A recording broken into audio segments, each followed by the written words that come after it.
Selamat malam sahabat semuanya, senang sekali saya Datul Ratna kembali hadir menjumpai Anda di Mari Bicara. Mudah-mudahan semuanya dalam keadaan sehat ya, dan tetap semangat. Selasa malam di tengah aktivitas Anda bersama dengan keluarga, seperti biasa saya akan mengajak Anda untuk berbicara, menyoroti berbagai hal yang menarik perhatian publik. Dan untuk malam hari ini saya akan menyambung apa yang disampaikan saya pada podcast sebelumnya, bicara tentang kinerja Kementerian Pendidikan dan Kebudayaan. Anda bisa komen, silakan Anda tulis ya di kolom komen yang ada di bawah ini. Bisa juga bertanya atau menambahkan apa yang ingin Anda sampaikan terkait dengan tema malam hari ini.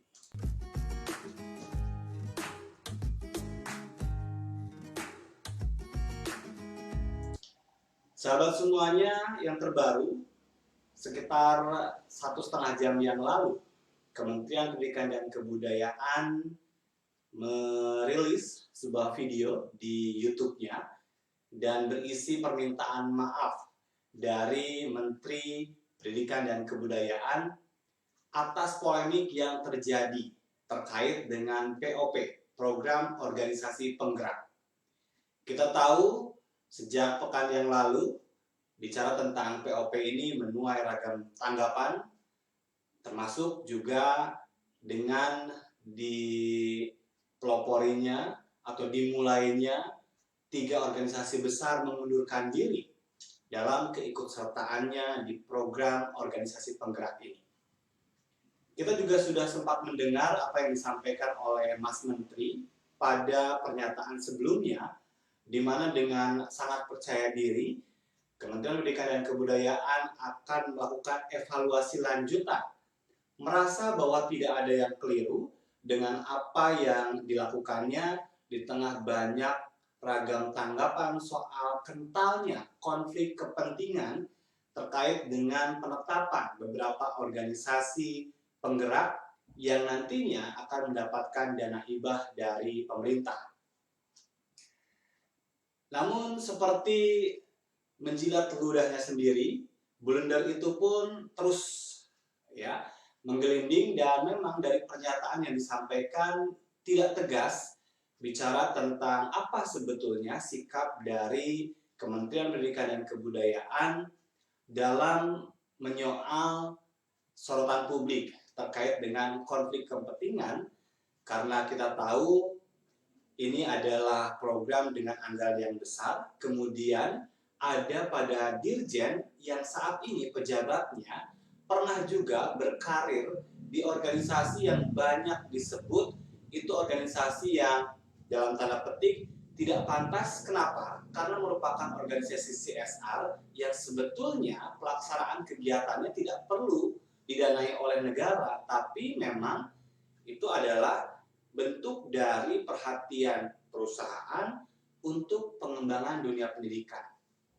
Alangkah lebih baik dana yang besar itu bisa dialokasikan ke organisasi yang lain yang tentu saja diharapkan bisa juga mendukung upaya yang digagas oleh Kementerian Pendidikan dan Kebudayaan meningkatkan kompetensi pendidik dan tenaga kependidikan.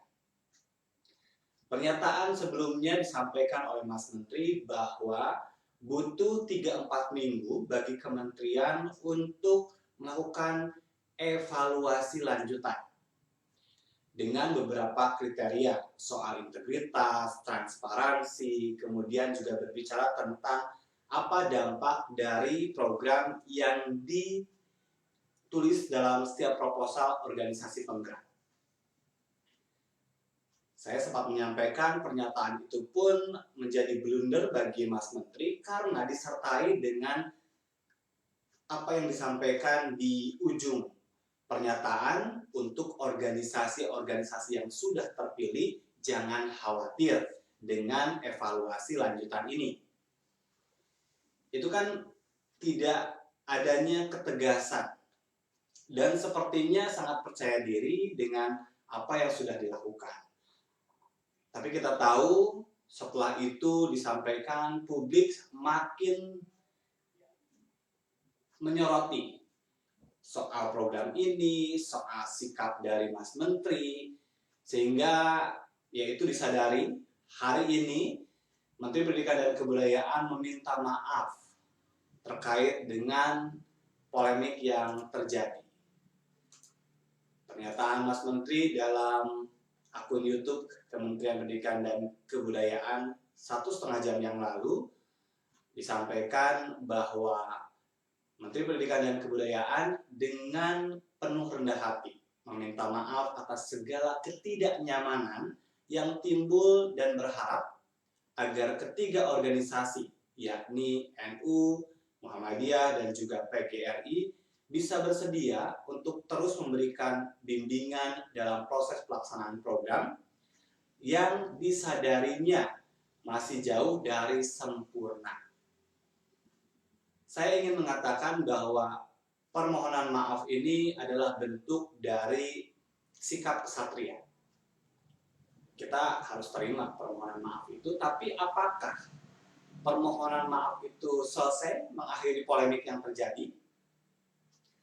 Dari pernyataan yang barusan disampaikan oleh Menteri Pendidikan dan Kebudayaan, disampaikan bahwa dua organisasi yang merupakan organisasi CSR, yakni Tanoto Foundation dan juga Sampurna Foundation, mereka berdua menyatakan bahwa untuk pelaksanaan organisasi penggerak dengan program-program yang sudah disampaikan sebelumnya dalam proposal, itu tetap akan mereka laksanakan, tapi tidak akan menerima dana speser pun dari anggaran negara. Itu yang disampaikan oleh Mas Menteri. Kalau saya melihat dari pernyataan tersebut, artinya sudah gugur evaluasi lanjutan itu, dan kemudian disampaikan bahwa dua organisasi yang sekarang memang banyak disorot terkait dengan dipilihnya mereka dalam organisasi penggerak, bahkan menyisihkan organisasi-organisasi lain yang secara pengalaman itu tidak diragukan, sehingga ada 3 sikap organisasi besar yang menarik diri dari program tersebut. Untuk permohonan maafnya itu gentleman, itu sikap kesatria dan memang harus kita hargai. Ini pelajaran penting bagi Mas Menteri, bagaimana organisasi yang dipimpinnya ini benar-benar bisa merespon apa yang menjadi harapan publik. Berikutnya, terkait dengan dugaan konflik kepentingan, ini tidak hanya cukup dengan pernyataan bahwa dua organisasi itu tidak akan menerima dana sepeser pun. Saya sih sangat berharap Menteri Pendidikan dan Kebudayaan bersih-bersih dari lingkungan yang paling dekat dengan dirinya, karena ini bisa jadi muncul persoalan ini terkait dengan salah pilihnya orang dan tadi ya membuat lahirnya kebijakan yang syarat dengan konflik kepentingan. Kalau yang disebut dengan integritas itu harus dilaksanakan, maka saya pikir dalam hal ini Kementerian Pendidikan dan Kebudayaan juga bisa mengevaluasi secara internal kinerja dari para pembantunya itu. Kenapa ini bisa terjadi? Ya, sangat mungkin tidak disadari, dan ya ini terjadi bukan tanpa alasan. Dan kalau Mas Menteri tidak ingin tersandung untuk kasus yang kedua kali, maka evaluasi internal terhadap para pembantunya itu menjadi penting.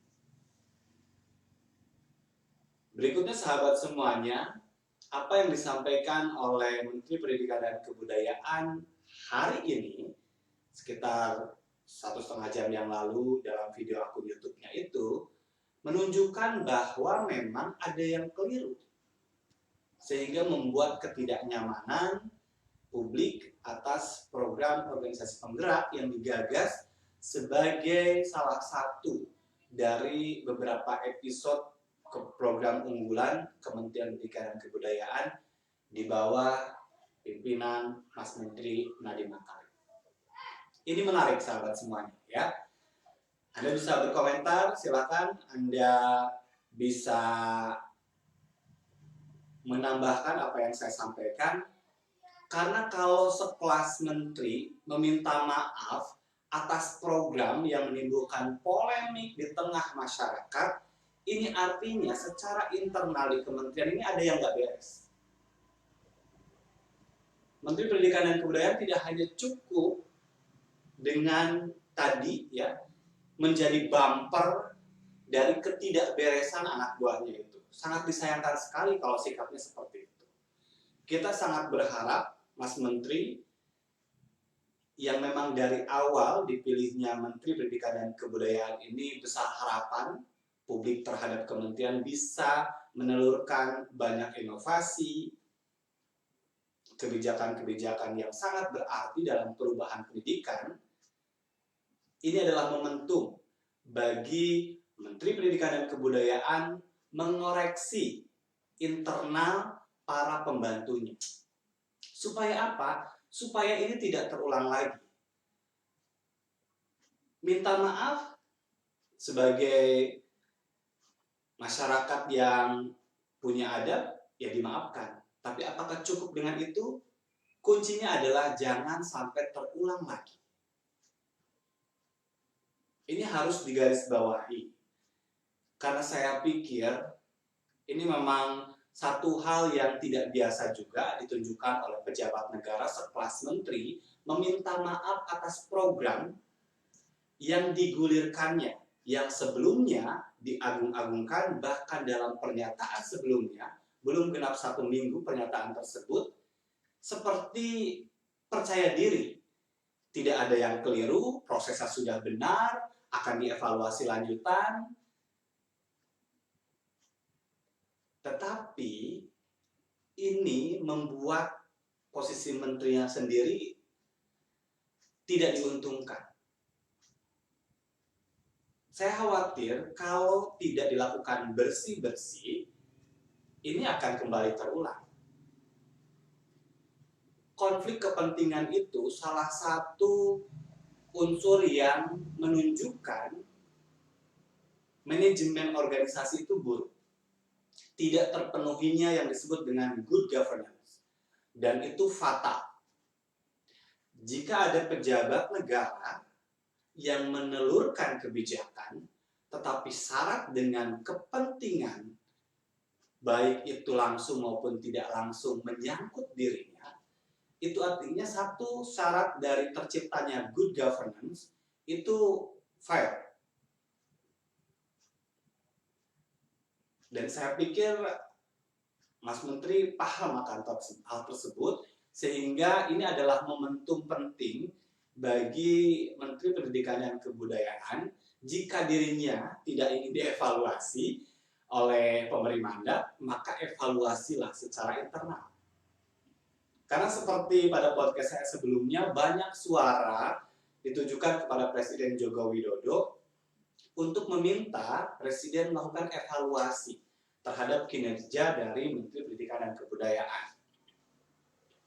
Salah satunya yang mengemuka adalah munculnya polemik POP, sekalipun saya pikir POP ini adalah ya salah satu peak ya dari keresahan masyarakat soal PJJ yang sampai hari ini memang masih belum efektif dilaksanakan, minim sentuhan bantuan bagi masyarakat yang sangat membutuhkan, terlalu asik dengan kegiatan-kegiatan dunia maya, webinar, tanpa menyentuh secara langsung persoalan yang ada di tengah masyarakat. Jadi POP ini hanya satu dari banyak kegundahan dunia pendidikan, terlebih di masa pandemi COVID-19. Jadi kalau buat saya, kalau tidak ingin dievaluasi, buru-buru melakukan evaluasi internal, bersih-bersih, singkirkan mereka-mereka yang memang bikin blunder untuk Mas Menteri sendiri. Pernyataan yang disampaikan terkait dengan bahwa dua organisasi foundation, Tanoto dan juga Sampurna Foundation, yang dalam tanda petik mereka tidak mundur, tapi mereka tidak akan mengambil anggaran, itu artinya bahwa memang Menteri Pendidikan dan Kebudayaan sudah merespon salah satu sorotan publik terhadap organisasi CSR tersebut. Ini kita tidak mempersoalkan soal keberadaan organisasi CSR-nya. Karena kita tahu ada banyak juga kegiatan yang dilakukan oleh organisasi besar tersebut. Yang kita persoalkan adalah terkait dengan dugaan konflik kepentingan pemilihan dua organisasi tersebut, karena pejabat yang menaungi program ini diketahui pernah berkarir di dua organisasi tersebut. Lagi-lagi memang kalau bicara tentang jabatan publik, pada saat seseorang sudah menghibahkan atau dalam istilah lain mewakafkan dirinya untuk melayani publik, maka dia harus bisa melepaskan diri dari rekam jejak yang akan membuat publik itu menaruh praduga. Ini penting dalam mewujudkan organisasi yang baik, bersih, transparan, berintegritas, maka tidak ada konflik kepentingan dalam kebijakan-kebijakan yang dilahirkan. Silakan sahabat semuanya, Anda bisa menambahkan apa yang saya sampaikan di Mari Bicara malam hari.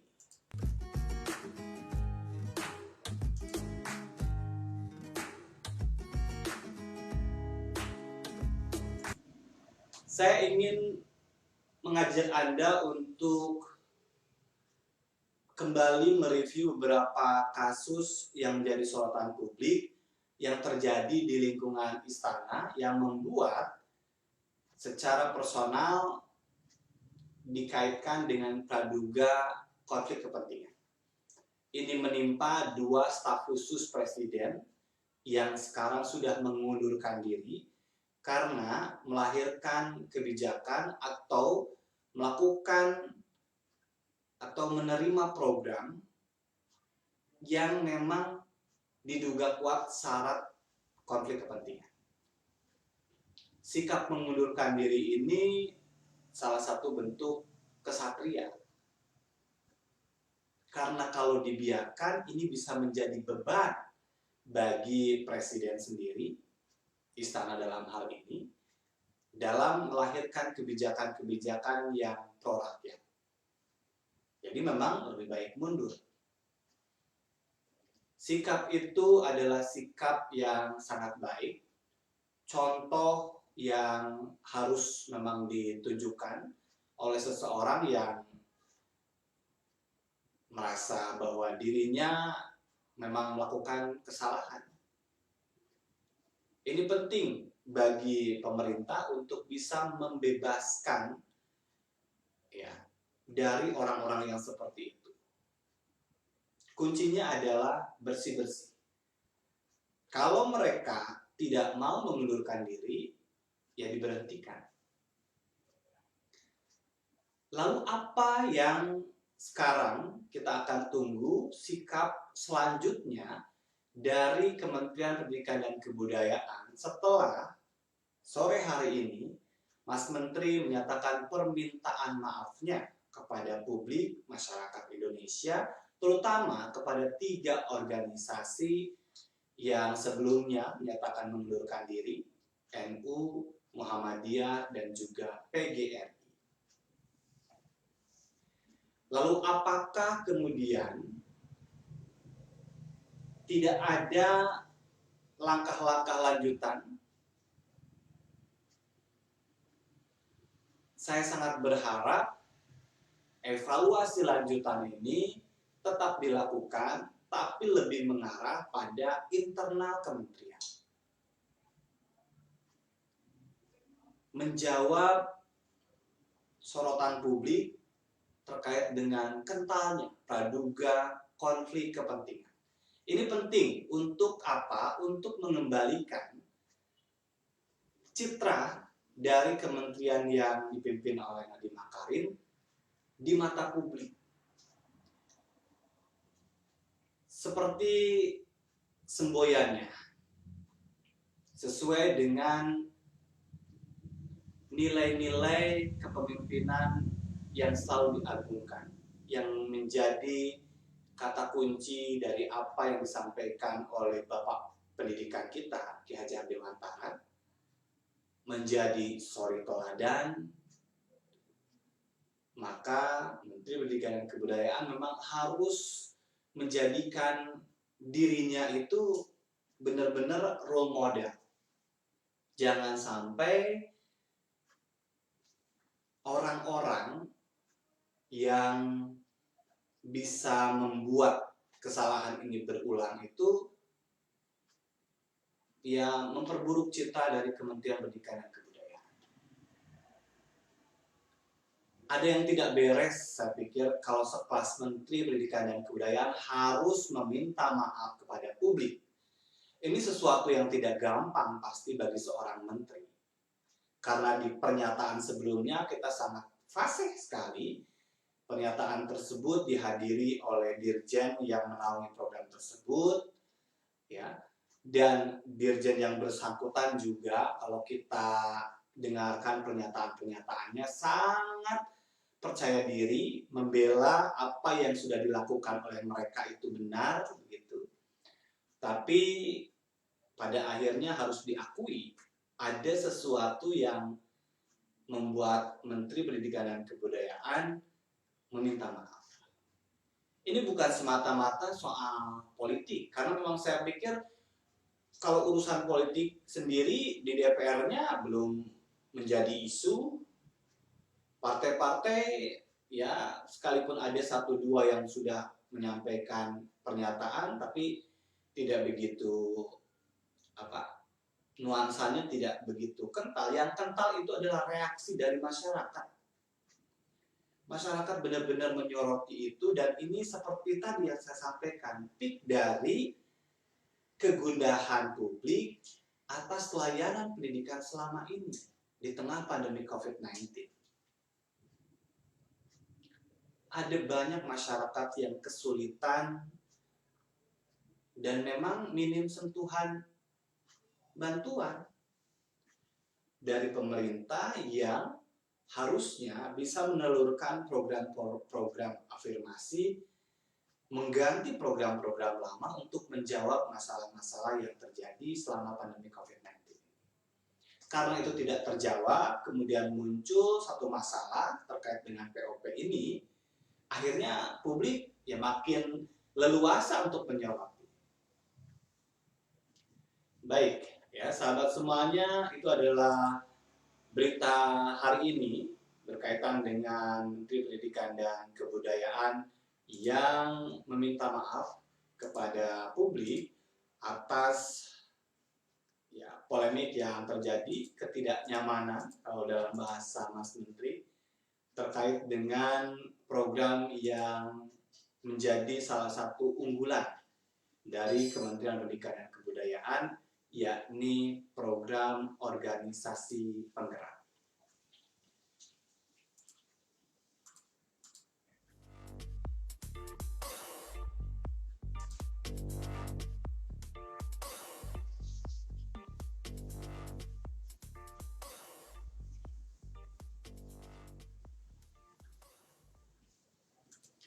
Baik sahabat semuanya, jadi hari ini Menteri Pendidikan dan Kebudayaan melalui video yang diunggahnya menyatakan permintaan maaf setelah 3 organisasi, yakni Majelis Dikdasmen PP Muhammadiyah, kemudian juga LP Ma'arif NU, PB PGRI menyatakan mundur dari program organisasi penggerak Dan dalam pernyataan yang disampaikan oleh Menteri Pendidikan bahwa pemerintah berharap ketiga organisasi tersebut bisa kembali bergabung ke POP untuk membantu reformasi pendidikan nasional. Mendikbud sangat berharap organisasi penggerak seperti Muhammadiyah, Nahdlatul Ulama, Persatuan Guru Republik Indonesia yang selama ini sudah menjadi mitra strategis pemerintah dan juga memiliki jasa besar bagi dunia pendidikan akan bisa tetap bergabung kembali lagi, bisa mengikuti program POP ini.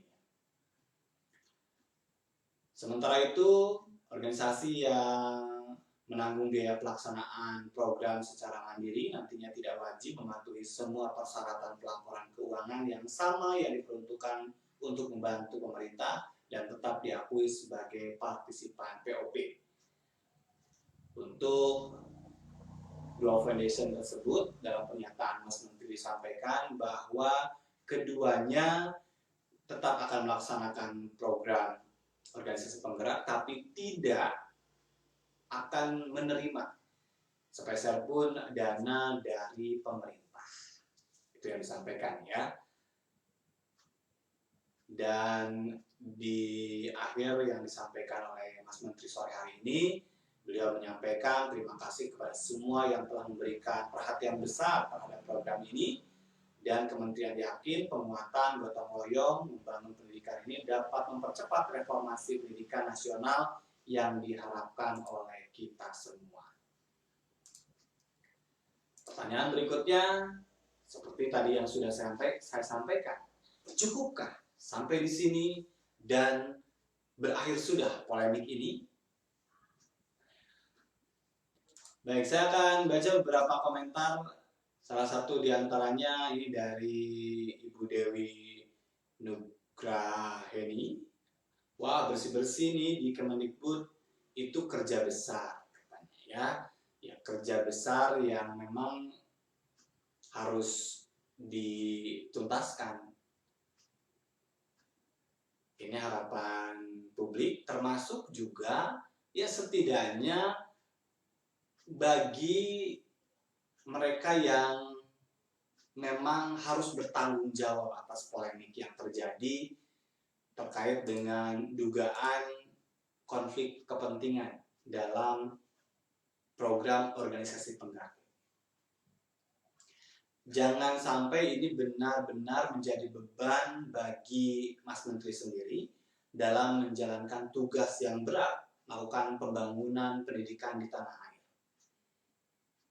Kalau dia punya beban, ya, itu akan sulit dia untuk lari.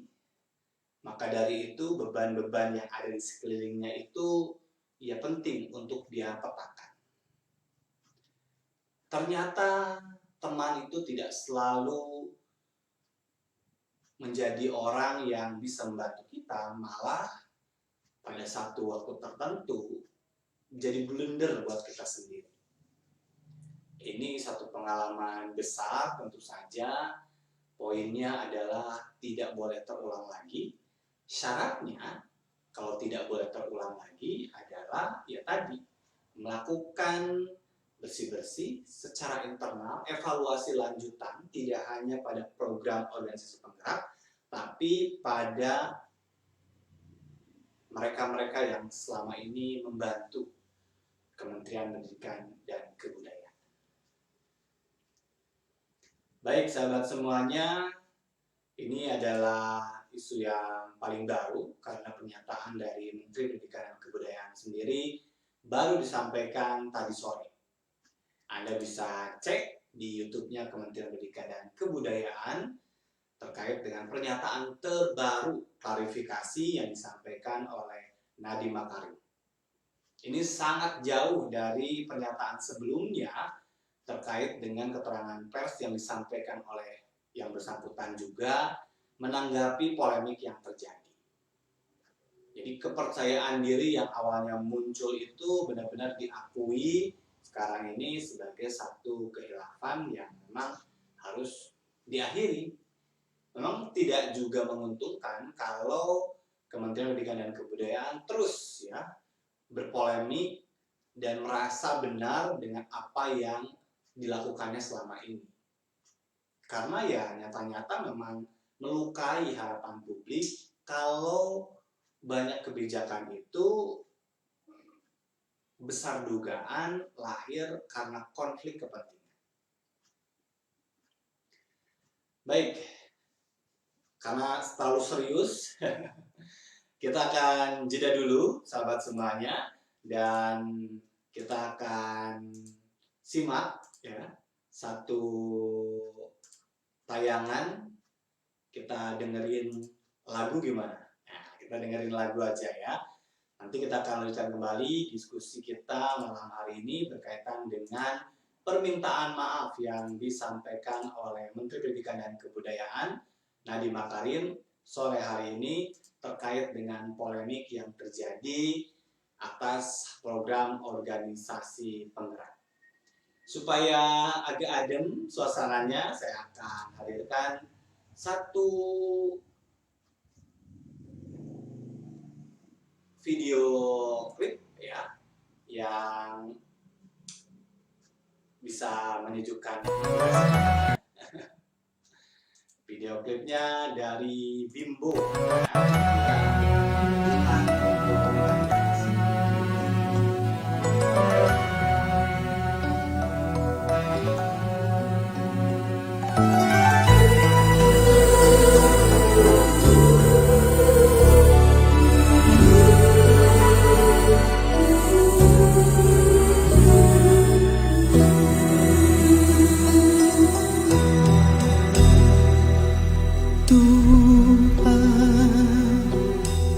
Tempat aku berteduh, di mana aku mengeluh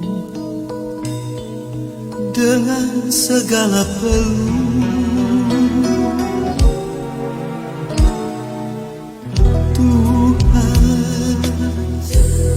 Tuhan yang Maha Esa, tempat aku memuja dengan segala doa. Aku jauh, engkau jauh, aku dekat, engkau dekat. Hati adalah cermin, tempat pahala dan dosa bertarung.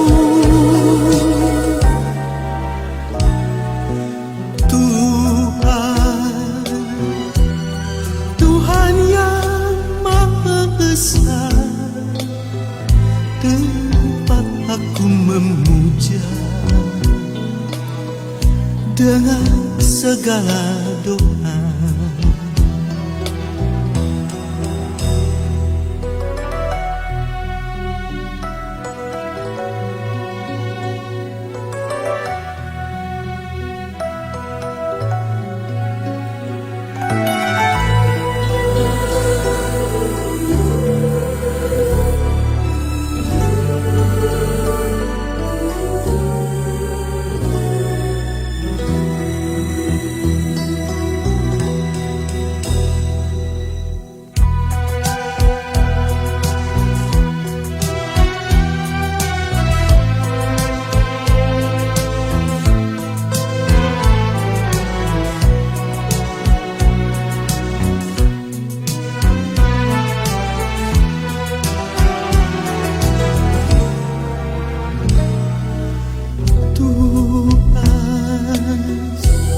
Tuhan yang Maha Esa,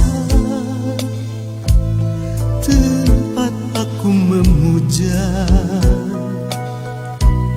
dengan segala doa. Aku jauh, engkau jauh, aku dekat, engkau dekat. Hati adalah cermin, tempat pahala dan dosa bertarung.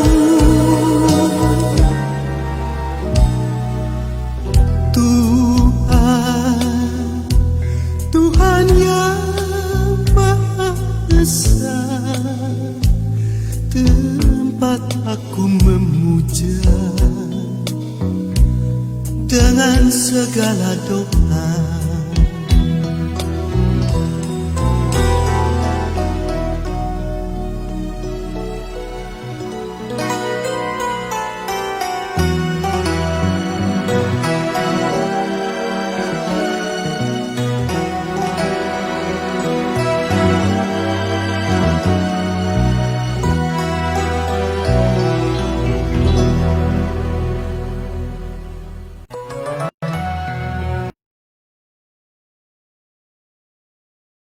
Baik, sahabat semuanya ya. Lagu Bimbo menyejukkan suasana malam hari ini di tengah isu yang hangat yang tadi saya sampaikan. Ini salah satu lagu yang saya suka, mudah-mudahan juga Anda menyukainya ya. Baik, sahabat semuanya, kita lanjutkan kembali untuk menyoroti berita hari ini terkait dengan pernyataan permintaan maaf Menteri Pendidikan dan Kebudayaan.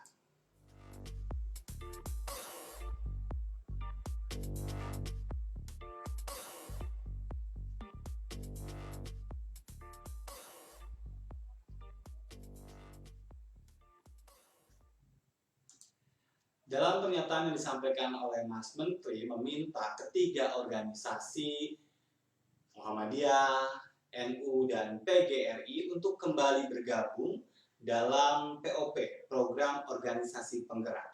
Pertanyaannya adalah, akankah semudah itu tiga organisasi ini mau kembali balikan setelah sebelumnya menyampaikan pernyataan mengundurkan diri dari program unggulan Mas Menteri ini? Kalau saya baca berita yang sudah disampaikan oleh beberapa media online, ini disampaikan oleh sindonews.com, di mana PBNU menanggapi pernyataan permintaan maaf yang disampaikan oleh Menteri Pendidikan dan Kebudayaan. Dalam hal ini permintaan maaf sudah disampaikan oleh Mas Menteri, dan menanggapi hal tersebut, Ketua LP Ma'arif Nahdlatul Ulama Z. Arifin Junaidi menyatakan penghargaan atas permintaan maaf tersebut, karena permintaan maaf itu adalah peristiwa yang langka. Kita tahu bahwa di sini disampaikan permintaan maaf dari petinggi di negara kita merupakan peristiwa langka katanya. Namun apakah akan seketika juga ya LP Ma'arif Nahdlatul Ulama ini langsung mau ikut kembali bergabung sesuai dengan apa yang disampaikan oleh Menteri Pendidikan dan Kebudayaan dalam permohonan maafnya. Disampaikan bahwa untuk mengevaluasi dan meninjau kembali penerima POP memang butuh waktu, dan butuh waktu yang tidak sebentar. Dan apakah cukup waktu yang tersisa sampai akhir tahun untuk bisa melaksanakan program tersebut? Ini sepertinya memang tidak mudah juga ya. Setelah Menteri Pendidikan dan Kebudayaan meminta maaf, tiga organisasi ini pun akan kembali balikan begitu. Karena disampaikan juga sebelumnya oleh Muhammadiyah, Dikdasmen Muhammadiyah menyatakan bahwa mereka tetap akan melaksanakan karya nyata di dunia pendidikan, tapi tidak bergabung dengan POP yang digagas oleh pemerintah.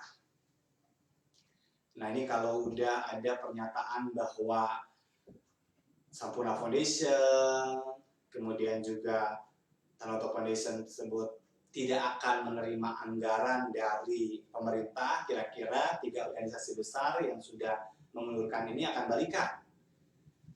Saya pikir tidak semudah itu, karena yang paling penting yang harus dilakukan oleh kementerian adalah benar-benar melakukan evaluasi. Setelah menterinya meminta maaf, evaluasi internal penting untuk dilakukan, membersihkan diri, dan menghilangkan kesan publik yang masih sampai hari ini nempel soal konflik kepentingan. Boleh jadi untuk mengakhiri polemik tadi, dua foundation yang dikait-kaitkan ada konflik kepentingan dengan pejabat yang menaungi program ini tidak akan menerima anggaran, dianggap sudah selesai. Tapi sebetulnya cara-cara melahirkan kebijakan yang diduga kuat ada konflik kepentingan itu yang harus dihilangkan dalam praktek organisasi yang baik di kementerian. Perwujudan good governance-nya itu yang penting sekarang dilakukan oleh Mas Menteri Nadiem Makarim. Jadi untuk pejabat-pejabat yang bikin blunder, bikin polemik di tengah masyarakat karena kebijakan yang tidak berkeadilan itu, atau tadi dilatar belakangi dengan adanya dugaan konflik kepentingan, itu harusnya Mas Menteri bisa bersikap keras atas hal ini. Kenapa penting? Lagi-lagi ini dalam konteks membangun kepercayaan publik.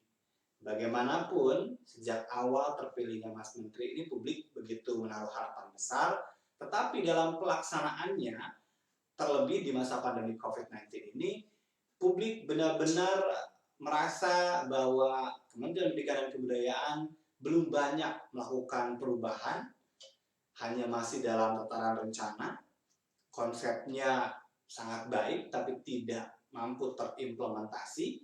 Kalau Mas Menteri selalu mengatakan inovasi, dan itu pun belum dirasakan oleh warga miskin, anak-anak marginal sampai hari ini mereka bahkan terancam tidak mendapatkan layanan pendidikan yang baik. Karena apa? Karena memang tidak ada kepekaan, kepedulian yang melahirkan kebijakan-kebijakan untuk menjawab masalah mereka. Dari citra seperti itu, penilaian publik ini akhirnya beragam terhadap kementerian yang dipimpin oleh Mas Menteri. Ditambah-tambah lagi kalau orang-orang yang dipercaya mengemban amanah, membantu menteri, tapi tadi lebih banyak kepada upaya untuk menyenangkan orang dekatnya, bikin program yang bawa teman dekatnya. Ya ini repot kalau seperti itu. Ini dugaan-dugaan seperti ini harus dijawab dengan sikap tegas Menteri Pendidikan dan Kebudayaan melakukan evaluasi internal. Kalau ini tidak dilakukan, saya pikir permintaan maaf yang mahal ini sangat mahal, saya setuju ini adalah peristiwa langka. Seorang menteri menyampaikan permintaan maaf itu tidak mudah pasti. Dan pasti ada harapan setelah melakukan permintaan maaf tersebut, masalah ini bisa selesai. Tapi harus juga diakui bahwa tidak semudah membalikan telapak tangan. Bahkan kalau saya berpikir 3 organisasi besar yang sudah malang melintang, ya, berkiprah dengan insting yang sangat kuat juga tidak akan mudah membalikan apa yang sudah pernah diucapkannya itu. Setelah mundur balik lagi itu bukan hal yang mudah tadi disampaikan, ya.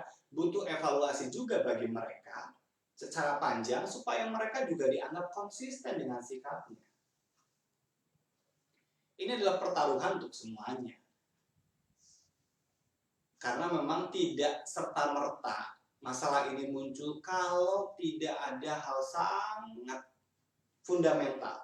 Apa yang paling fundamental ini adalah soal kejujuran, transparansi, integritas itu.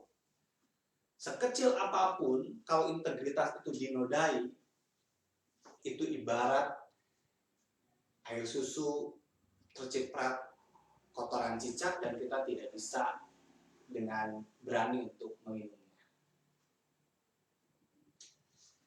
Silakan sahabat semuanya, Anda bisa berkomentar ya, memberikan tambahan apa yang saya sampaikan malam hari ini di Mari Bicara.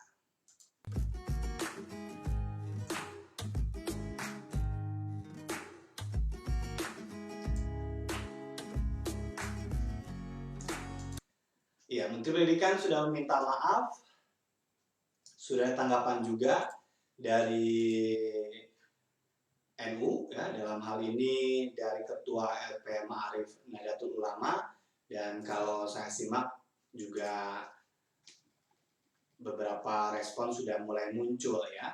Pernyataan permintaan maaf ini memang dirilis oleh Menteri Pendidikan dan Kebudayaan tadi sore melalui akun YouTube Kementerian Pendidikan dan Kebudayaan. Anda bisa simak secara lengkap apa yang disampaikan.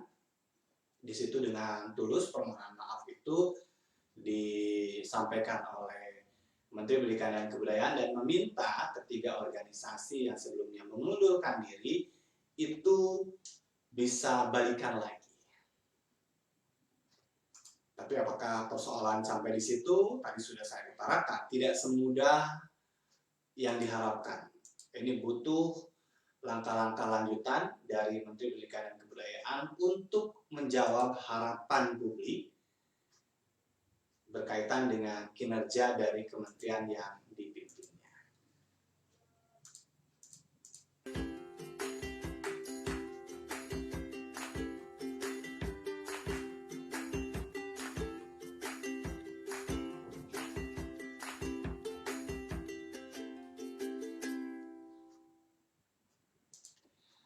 Baik sahabat semuanya, jadi saya ingin menyampaikan satu hal yang memang tidak diduga-duga. Menteri Pendidikan dan Kebudayaan menanggapi permasalahan polemik POP atau program organisasi penggerak ini lebih cepat dari yang disampaikan sebelumnya, karena dalam pernyataan konferensi pers yang dilakukan secara daring melalui akun YouTube beberapa hari yang lalu, Mas Menteri mengatakan perlu 3-4 minggu untuk pihaknya melakukan evaluasi lanjutan terhadap masukan-masukan yang disuarakan oleh berbagai pihak atas banyak ketidaknyamanan termasuk juga dugaan adanya konflik kepentingan yang melahirkan terpilihnya beberapa organisasi dalam program unggulan Kementerian Pendidikan dan Kebudayaan. Dan belum genap seminggu pernyataan tersebut disampaikan dengan penuh percaya diri waktu itu, menyampaikan apa yang memang menjadi sudut pandang kementerian, bahwa sejauh ini pelaksanaan mulai dari proses seleksi, penerimaan proposal, kemudian juga ada proses verifikasi faktual, itu sudah dilakukan, tapi ya sepertinya publik terus mempertanyakan, posisi menteri pun tidak diuntungkan.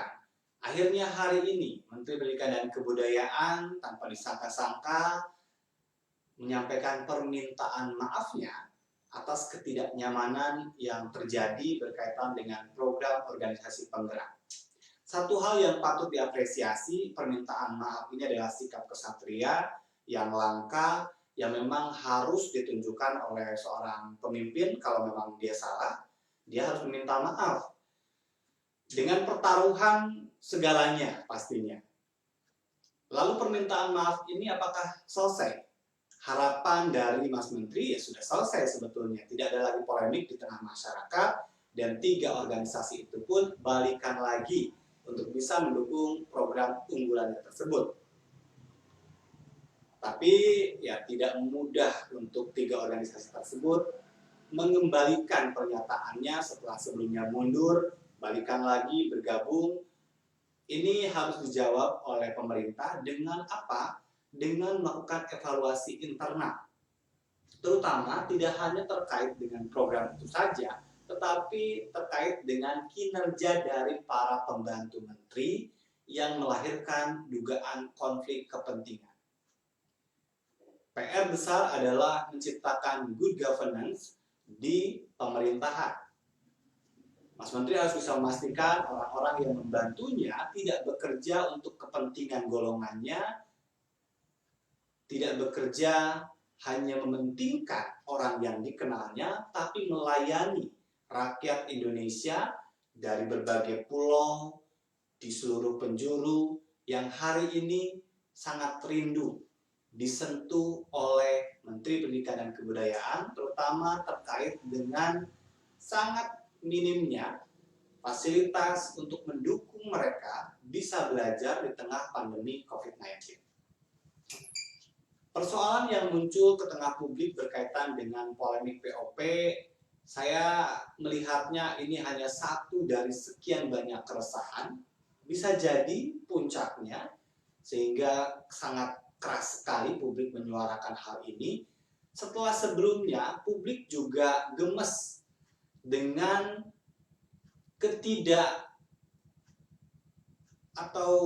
tidak terlaksananya PJJ dengan baik.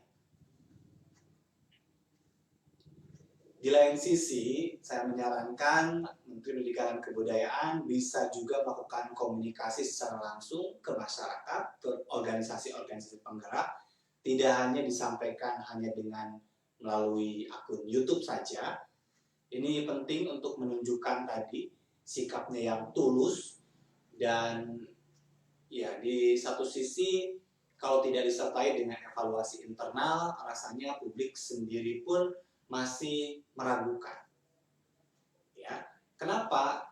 Karena integritas itu yang paling utama, pertaruhan, dan tidak boleh ada celah. Jadi saya sangat berharap setelah hari ini ada hal lain yang dilakukan, bersikaplah keras, tegas, dan tadi menunjukkan kepada publik bahwa Kementerian Pendidikan dan Kebudayaan memang bisa menjadi harapan bagi masyarakat untuk membawa pendidikan Indonesia ini ke arah yang lebih baik lagi. Terima kasih untuk Anda semuanya sahabat yang sudah menyaksikan podcast ini. Dan sebagai penutup, saya akan sampaikan kata-kata penuh makna pada malam hari ini.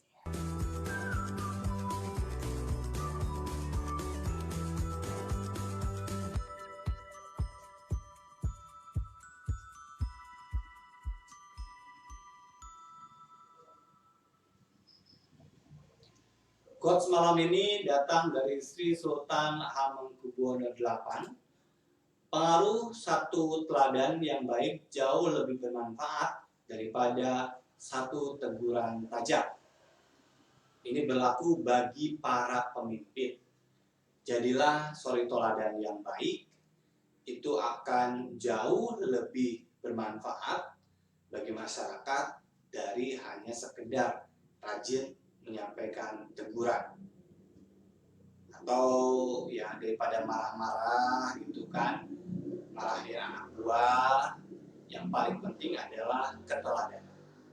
Dan kalau bisa tentang keteladanan ini pas juga dengan apa yang saya sampaikan dari awal pada malam hari ini.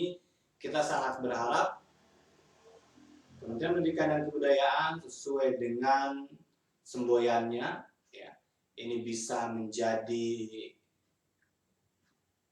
sosok yang menggerakkan, meneladani, dan juga mendorong dalam berbagai hal menuju kebaikan. Terima kasih untuk Anda yang sudah menyaksikan dan beberapa di antaranya saya lihat ada yang berkomentar. Kita akan bertemu lagi besok di waktu yang sama, 8.30 waktu Indonesia bagian Barat. Kita akan berbicara menyoroti berbagai persoalan yang terjadi, termasuk juga bicara tentang kebijakan dunia pendidikan. Selamat malam semuanya, tetap sebisa mungkin berada di rumah, melakukan aktivitas yang produktif di rumah karena pandemi COVID-19 ini belum reda. Kemarin kita sudah menyampaikan bahwa angka kasus positif di tanah air menembus lebih dari 100.000. Ini artinya apa? Pandemi belum berakhir, kita masih dalam masa krisis. Jangan abaikan itu dan jadilah orang-orang yang mau disiplin, mau diajak kerjasama, menjaga Indonesia melawan COVID-19. Saya Jatul Ratna mengucapkan terima kasih atas perhatian Anda. Selamat malam, selamat beristirahat, dan sampai jumpa.